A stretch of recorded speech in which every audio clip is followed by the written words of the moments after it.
ఉన్న బంగారాన్ని విడిపించి ఆ రోజు ఆన్లైన్ రేటుకే మేము కొంటాం. Sharma gold company.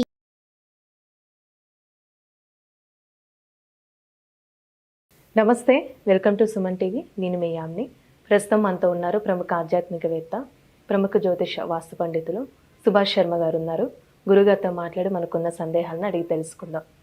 నమస్కారం గురుగారు. శ్రీమాత్రే నమః. గురుగారు, మనకి నిర్జల ఏకాదశి రాబోతుంది అంటున్నారండి. అసలు ఆ రోజు ప్రత్యేకత ఏంటి? ఎలాంటి మంత్రం జపిస్తే మంచిది అంటారు ఆ రోజు? నిర్జల ఏకాదశి అనేటటువంటిది పరమ పవిత్రమైనటువంటి రోజుగా భావన చేస్తారు. ఆ రోజు ఏకాదశి అంటేనే ఉపవాసానికి ఒక ప్రత్యేకత అని చెప్పుకోవచ్చు. అలాగే ఏకాదశి అంటే గనక విష్ణుమూర్తికి అంకితం చేయబడినటువంటి రోజు ఏకాదశి. అయితే ఈ నిర్జల ఏకాదశి అనేటటువంటిది ఉపవాస దీక్ష కఠోరమైనటువంటిదిగా భావన చేస్తారు చాలా మంది. అందులోనూ జ్యేష్ఠ మాసంలో వచ్చింది కాబట్టి మాసాలకెల్లా పెద్ద మాసం ఏంటి అంటే జ్యేష్ఠ మాసం అని చెప్పడం జరిగింది. ఈ జ్యేష్ఠ మాసంలో వచ్చే ఈ నిర్జల ఏకాదశి కూడా అంతే పవిత్రముగా భావన చేసుకుంటూ ఉంటారు. అంటే ఎందుకండి అంత? అంటే ఎందుకు అని అంటే గనక మామూలు ఏకాదశి రోజులలో కంటే ఈ ఏకాదశికి భిన్నం ఏంటి అంటే, మామూలు ఏకాదశిలో మామూలుగా మనం అల్పాహారం చేస్తూ ఉంటాము, నీళ్లు తాగుతూ ఉంటాము, మజ్జిగ తాగుతూ ఉంటాము, పళ్ళ రసాలు తీసుకుంటూ ఉంటాము, ఏదో మన శక్తి కొలది ఏదో ఒకటి మనం తీసుకుంటూ ఉంటాం. కానీ ఈ నిర్జల ఏకాదశి రోజు కనీసం పచ్చి మంచినీళ్ళు కూడా ముట్టుకోకుండా కఠోరమైనటువంటి దీక్షతో చేసేటటువంటిదే ఈ నిర్జల ఏకాదశి. అంటే నీరు కూడా ముట్టుకోకుండా చేసేటటువంటి ఏకాదశి ఈ నిర్జల ఏకాదశి అని అర్థము. అయితే ఈ ఏకాదశి రోజు సోమవారం వచ్చింది కాబట్టి చాలా పరమ పవిత్రంగా భావన చేస్తారు. అంటే ఇది విష్ణుమూర్తికి అంకితం చేసుకుంటూ సోమవారం వచ్చింది కాబట్టి ఎప్పుడైతే ఏకాదశి సోమవారం వస్తుందో, ఏకాదశి వచ్చినటువంటి సోమవారం నాడు శివుడికి అభిషేకాది క్రతువులు ఎవరైతే ఆచరిస్తారో సిరి సంపదలతో తొలుతోగుతారని చెప్పేసి మనకు ఈ యొక్క ఎన్నో రకాలైనటువంటి విధి విధానాల్లో చెప్పడం జరిగింది. మామూలుగా ఏకాదశి అంటే విష్ణుమూర్తికి పూజ చేస్తారు, చాలా విష్ణుమూర్తికి చాలా మంది పూజ చేస్తారు. అంటే సోమవారం వచ్చింది, ప్రత్యేకమైనటువంటి వారం వచ్చింది కాబట్టి శివారాధన చేసుకోవడం కూడా. శివకేశవులు ఇద్దరు వేరు కాదు, ఇద్దరు ఒకటే. కాకపోతే ఏంటి అంటే ఇది పర్టికులర్గా సోమవారం వచ్చింది కాబట్టి శివారాధన చేసుకోవడం పరమ పవిత్రంగా భావన చేసుకుంటూ ఉంటాము. తద్వారా ఏమవుతుంది, ఇప్పుడు వైష్ణవులు ఏం చేస్తారు, విష్ణు యొక్క ఆలయానికి విష్ణు దేవతను ఆరాధిస్తారు. శైవులు ఏం చేస్తారు, ఏకాదశి సోమవారం వస్తే కనుక శివారాధన ఎక్కువగా చేస్తుంటారు. అంటే దీంట్లో కూడా భిన్న భిన్న అభిప్రాయాలు అనేటటువంటివి ఎక్కువగా ఉంటూ ఉంటాయి. కాబట్టి ఏకాదశి, నిర్జల ఏకాదశి అనేటటువంటిది ఉపవాస దీక్షకు పెట్టినటువంటి పేరుగా భావన చేసుకుంటూ ఉంటాం. ఆ రోజు ప్రత్యేకంగా, అంటే ఎవరికీ తెలియనట్టు తాంత్రిక విద్య ఒకటి చెప్తాను. ఆ రోజున ప్రత్యేకంగా ఇది నిర్జల ఏకాదశి రోజున రావి ఆకు ఉంటుంది కదా, ఆ రావి ఆకు తీసుకొని వచ్చి ఆ రావి ఆకు మీద ఓం శ్రీం హ్రీం క్లీం అనే 3 పదాలు రాయాలి. 3 బీజాక్షరాలు రాసి ఆ యొక్క బీజాక్షరాలు రాసినటువంటి రావి ఆకుపై అమ్మవారి యొక్క కుంకుమ, అంటే కుంకుమార్చన చేస్తూ ఉండాలి. అంటే అమ్మవారి యొక్క నామాలు ఉంటాయి, దుర్గా అష్టోత్తరం కానివ్వండి, లక్ష్మీ అష్టోత్తరం కానీ చెప్పుకుంటూ ఆ యొక్క రావి ఆకు మీద కుంకుమ వేస్తూ మనం అర్చన చేసినటువంటి కుంకుమ మనం రోజు నుదిటికి పెట్టుకుంటే గనక మనకు వశీకరణ శక్తి అనేటటువంటిది వస్తూ ఉంటుంది అని తాళపత్ర గ్రంథాలలో ఈ యొక్క తాంత్రిక విధానంలో చెప్పడం జరిగింది. అది ఎప్పుడు జ్యేష్ఠ మాసంలో సోమవారం ఏకాదశి వచ్చినటువంటి కాలమునందు.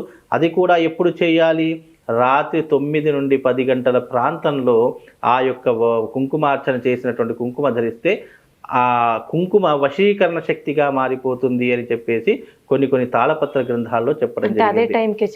ఆ టైంకే చేయాలి, అదే సమయంలో చేయాలి. అలా చేస్తే గనక అపూర్వమైనటువంటి శక్తి సామర్థ్యాలు పొందవచ్చు అని చెప్పేసి కూడా మనకు కొన్ని గ్రంథాల్లో చెప్పడం జరిగింది. అంటే ఇవన్నీ కూడా తాళపత్ర గ్రంథాల్లో ఉన్నటువంటి కొన్ని ప్రధానమైనటువంటి అంశాలు మనకు కొన్ని గ్రంథాలలో చెప్పడం జరిగింది.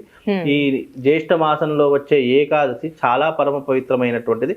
అందుకే కఠోరమైనటువంటి దీక్ష ఎందుకు చేయమనం, కనీసం నీళ్లు కూడా ముట్టుకోకుండా ఆ రోజున ఏమీ తినకుండా రాత్రి 9 గంటల వరకు ఉపవాసంలో 9 గంటల తర్వాత ఆ కుంకుమార్చన చేసినటువంటి కుంకుమ ఆ రోజున అలాగే ఉంచాలి. దాని మీద ఏం అక్షరాలు, ఓం శ్రీం హ్రీం క్లీం అనే 3 అక్షరాలు ఓంకారం రాయాలి. ఓంకారం రాసిన తర్వాత శ్రీం హ్రీం క్లీం అనే 3 అక్షరాలు రాయాలి. ఈ 3 అక్షరాలు రాసి దానికి కుంకుమార్చన చేసినటువంటి కుంకుమ దుర్గాష్టోత్తరం కానీ లక్ష్మాష్టోత్తరం కానీ తీసుకొని ఆ కుంకుమార్చన చేసినటువంటి కుంకుమ మనం నుదిటికి పెట్టుకోవడం ద్వారా మనం ఎవరు కోరుకుంటే వాళ్ళు వశీకరణం అవుతారు అనేటటువంటి భావన ఆ యొక్క గ్రంథాల్లో చెప్పడం జరిగింది. అంటే ఇంకా ఎలాంటి సమస్యలకి పరిహారం ఉపయోగపడింది? చాలా విశేషమైనటువంటి సమస్యలు. ఏకాదశి అంటేనే పరమ పవిత్రమైనటువంటి రోజుగా చెప్పుకోవచ్చు. అందులో మనము అప్పుల బాధలు తీర్చుకోవడానికి, వివాహం కావడానికి, అలాగే సంతానం లేనటువంటి వారికి సంతానం కావడానికి కూడా ఈ యొక్క ఏకాదశి చాలా పరమ పవిత్రంగా భావన చేసుకుంటాం. అంటే ఆ రోజు సోమవారం వచ్చింది కాబట్టి ఐశ్వర్యకారకుడు ఎవరు అని అంటే చాలా మంది లక్ష్మీదేవి యొక్క అమ్మవారి పేరు చెప్తారు. కానీ ఐశ్వర్యకారకుడు ఎవరయ్యా అని అంటే గనక ఐశ్వర్యకారకుడు పరమశివుడు అని చెప్పుకోవచ్చు. పరమశివుడే ఐశ్వర్య ప్రదాత. ఇక్కడ లక్ష్మీదేవి కాదు ఐశ్వర్యాన్ని ఇచ్చేది, శివుడే ఐశ్వర్య ప్రదాత అని చెప్పేసి మనకు శివపురాణంలో, మార్కండేయ పురాణంలో కూడా చెప్పడం జరిగింది. నీకు డబ్బు రావాలన్నా, డబ్బు సంపాదించాలన్నా దానికి ప్రధానమైనటువంటి కారణం లక్ష్మీదేవి కాదు. లక్ష్మీదేవి చంచలమైనటువంటి స్వభావం కలిగినటువంటి తల్లే కాబట్టి ఆమె ఒక దగ్గర స్థిరత్వం ఉండదు. నీ దగ్గర డబ్బు స్థిరత్వంగా ఉండాలి, నువ్వు ఐశ్వర్యకారకుడి కావాలంటే నువ్వు పరమేశ్వరుని యొక్క ఆరాధన చేసుకోవాలని సనాతన ధర్మం తెలియజేసింది. కనుక ఈ నిర్జల ఏకాదశి రోజున ఎవరికైతే సంతానం లేదో వాళ్ళు శివుడికి చక్కెరతో అభిషేకం చేయాలి. అలాగే ఎవరికైనా ఐశ్వర్యం కావాలి అని అనుకుంటే గనక 108 మారేడు దళాలతో శివుడికి అర్చన చేయాలి. అలాగే ఎవరికైనా వివాహం కాలేదు, వివాహం ఆలస్యం అవుతుంది, వివాహం చేసుకోవాలి అని అనుకుంటే గనక వాళ్ళు పంచామృతంతో శివుడికి అభిషేకాది క్రతువులు చేయాలి. అలాగే వాళ్లకు జీవితంలో ఉద్యోగం కావాలి, ఐశ్వర్యం కావాలి, విదేశీ యోగం కావాలి అని అనుకుంటే గనక చెరుకు రసముతో వాళ్ళు అభిషేకం చేయాలి. ఈ రకమైనటువంటి పదార్థాలతో అభిషేకం ఈ ఏకాదశి రోజున చేస్తే, నిర్జల ఏకాదశి రోజున చేస్తే తప్పకుండా వాళ్ళకు అనుకున్నటువంటి కోరికలు సకాలంలో నెరవేరుతాయి అని చెప్పేసి కూడా మనం చెప్పుకోవచ్చమ్మా. అంటే ప్రత్యేకంగా ఏమైనా మంత్రం అంటూ ఉందా అంటే ఆ రోజు జపించడానికి? నిర్జల ఏకాదశి రోజున ఏదైనా మంత్రం జపించుకోవాలి అని అనుకుంటే గనక దానికి తప్పకుండా అమ్మవారి యొక్క మంత్రం ఉపదేశం ఇస్తాను. ఆ మంత్రం చదువుకోండి. ఆ మంత్రం చదువుకోవడం వల్ల మీకు అనంతమైనటువంటి ఎన్నో రకాలైన సమస్యల నుండి మీరు విముక్తి పొందవచ్చు. ఆ మంత్రం ఏంటి అంటే గనక మీకు వీలుంటే రాసుకోండి. నమో దేవ్యై మహాదేవ్యై శివాయై సతతం నమః, నమ ప్రకృత్యై భద్రాయై నిహతాం స్మరతాత్తతా అనేటటువంటి మంత్రాన్ని చదువుకోండి.